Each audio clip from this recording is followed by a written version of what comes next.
Salut à tous, j'espère que vous allez bien. On se retrouve aujourd'hui pour une nouvelle vidéo. On va revenir sur ces 2-3 derniers jours de rumeurs de mercato, sur les joueurs qui pourraient possiblement venir cet été au FC Barcelone, et évidemment sur le retour à l'entraînement en groupe de l'équipe.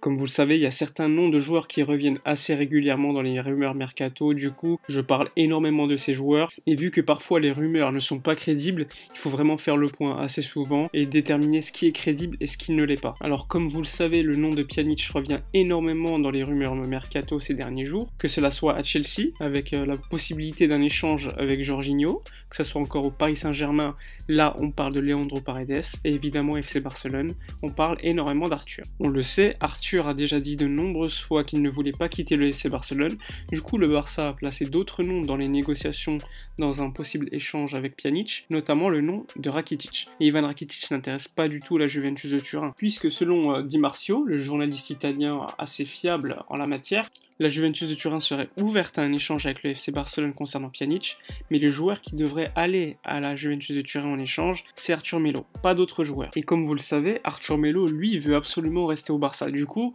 on se retrouve dans une situation où le deal est complètement bloqué. Hier, il y avait une information qui était sortie de la part du journal espagnol Sport, qui nous parlait d'un accord entre Semedo et la Juventus de Turin, et en échange, l'arrivée de Pjanic, Dechiglio et 20 millions d'euros. Finalement, cette information a été vite démentie par les médias proches de la Juventus de Turin, qui ont dit que ce deal n'avait aucun sens, puisque la Juventus de Turin n'était intéressée que par Arthur au FC Barcelone, et que Nelson Semedo ne les intéressait pas du tout. La presse catalane confirme à peu près les informations sorties du côté des journalistes italiens, en confirmant que l'information sortie par Sport n'était pas une vraie information, et qu'en effet, la Juventus de Turin était vraiment intéressée par Arthur, qui lui, comme je vous l'ai dit, ne voulait pas quitter le FC Barcelone cet été. De plus, il y a d'autres négociations qui sont en cours entre la Juventus de Turin et le FC Barcelone, mais aucun nom n'est sorti. Personnellement, je vous l'ai déjà dit, à la Juventus de Turin, il n'y a aucun joueur qui m'intéresse, sauf Mathis de Ligt, qui normalement devrait bien rester à la Juventus de Turin.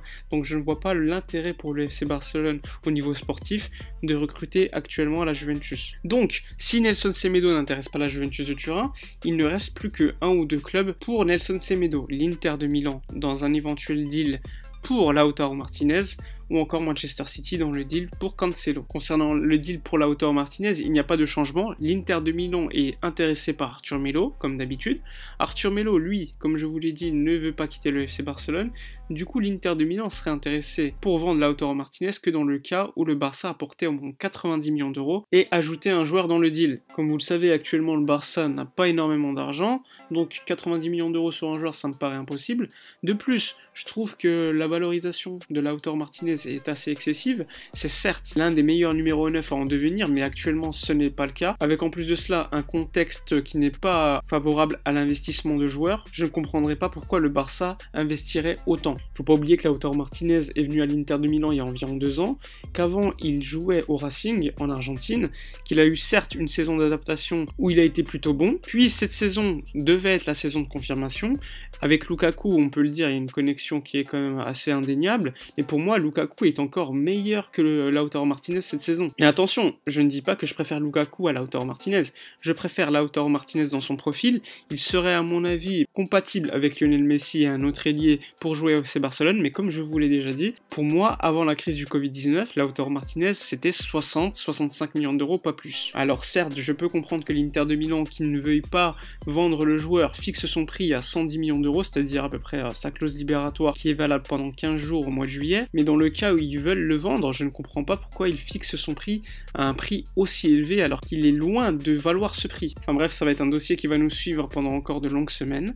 On va maintenant parler de Nelson Semedo. Comme je vous l'ai dit tout à l'heure, la Juventus de Turin est finalement pas intéressée par le latéral droit selon les médias italiens. Ce qu'il faut savoir, c'est que Nelson Semedo est valorisé par le FC Barcelone aux alentours de 45-50 millions d'euros. Il faut également savoir que personnellement, je ne voudrais pas vendre Nelson Semedo, même si c'est pas un crack. Actuellement, on peut le dire, le marché au niveau des latéraux n'est pas florissant, mais Nelson Semedo peut être un joueur intéressant au poste de latéral droit. Alors certes, personnellement, je vous l'ai déjà dit, je préfère Nelson Semedo à Sergi Roberto, Mais le club, lui, préfère se débarrasser de Nelson Semedo qui a une valeur marchande beaucoup plus élevée que Sergi Roberto, et en plus de cela, Nelson Semedo a refusé de prolonger son contrat au FC Barcelone, et on le sait, s'il ne prolonge pas cette année, l'année prochaine, il ne restera qu'un an de contrat, et il partirait donc à un prix plutôt dérisoire. Ce qui est intéressant dans le cas des latéraux droits au FC Barcelone, c'est que Sergi Roberto, qui n'a jamais été un latéral droit de formation, globalement, il n'a jamais perdu sa place de titulaire par rapport à Nelson Semedo. Du coup, le FC Barcelone se trouve dans une situation où il est obligé de vendre son latéral droit de formation et garder le latéral droit qui, à la base, n'en est pas un. Parallèlement au cas Nelson Semedo, le FC Barcelone voudrait quand même se renforcer au poste de latéral droit, et en ce sens, le FC Barcelone est très fortement intéressé par le joueur de l'Ajax, Serginho Dest, qui est capable de jouer également comme latéral gauche, même s'il est plus intéressant à droite. Après, Serginho Dest, c'est un joueur qui est plutôt talentueux, mais qui n'a qu'un an au niveau professionnel. Ça serait intéressant pour le futur du club, c'est clair, et le FC Barcelone a besoin de certitude et en même temps de talent. C'est pour cela que moi, dans une vidéo que j'ai fait il y a quelques mois déjà, je vous parlais déjà de Serginho Dest. Je voulais que le Barça le recrute pour qu'il continue sa formation et continue à grandir, à apprendre avec des grands joueurs au FC Barcelone. Mais le problème, comme je vous l'ai dit, c'est que le Barça a besoin d'un latéral droit fiable et que Serginho Dest, c'est surtout un pari sur l'avenir. Alors oui, ce serait intéressant qu'il vienne au FC Barcelone, mais ce serait intéressant qu'il vienne comme numéro 2. Du coup, le Barça a vraiment besoin de Serginho Dest comme latéral droit numéro 2, mais d'un vrai latéral droit fiable. Ce qu'on sait, c'est que Serginho Dest coûterait aux alentours de 20 millions d'euros au FC Barcelone. C'est également que le Bayern de Munich a déjà parlé avec l'Ajax Amsterdam pour le recruter déjà en janvier dernier, mais l'Ajax avait refusé la proposition de 20 millions d'euros par le club allemand en exigeant aux alentours de 25 millions d'euros. Bon, avec la crise du Covid-19, il est possible que l'Ajax Amsterdam vende finalement Serginho Dest à 20 millions d'euros.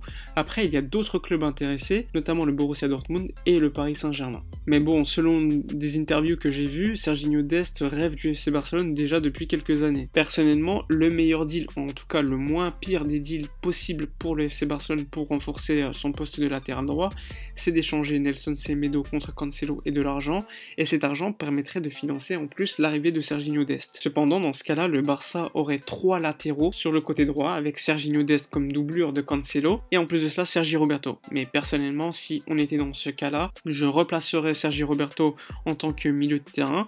Évidemment, pas dans le 11 des départs, je le mettrais sur le banc, mais bon, ça me paraît quand même assez compliqué, surtout vu le poids de Sergi Roberto dans le vestiaire. Faut pas oublier que c'est le 4e capitaine du FC Barcelone en 2020, et ça fait quand même assez peur. Donc n'hésitez pas en commentaire à me dire votre doublette de latéral droit idéal pour le FC Barcelone, si vous miseriez sur Serginho Dest ou non, si vous préfériez que le Barça fasse revenir Emerson, même s'il est extra-communautaire, mais dans ce cas-là ça va être assez compliqué, puisqu'il ne faut pas oublier que le Barça doit payer le Betis Séville pour récupérer Emerson dès cet été, et je ne pense pas que le Barça veuille le faire de toute façon. En tout cas, ce qui est sûr, c'est que le Barça va essayer de se débarrasser du plus de joueurs possible avant la fin du mois de mai, que cela soit Ivan Rakitic, Rafinha, Samuel Umtiti ou encore Arthur Vidal. Ce sont tous des joueurs que le Barça veut vendre ou se débarrasser à court terme. De plus, normalement, selon la radio Cadena Ser, le FC Barcelone a besoin de vendre pour 70 millions d'euros de joueurs avant la fin du mois de juin pour essayer de rééquilibrer les comptes du plus possible. En tout cas, la situation globale du FC Barcelone au niveau du mercato n'a pas énormément changé ces derniers jours.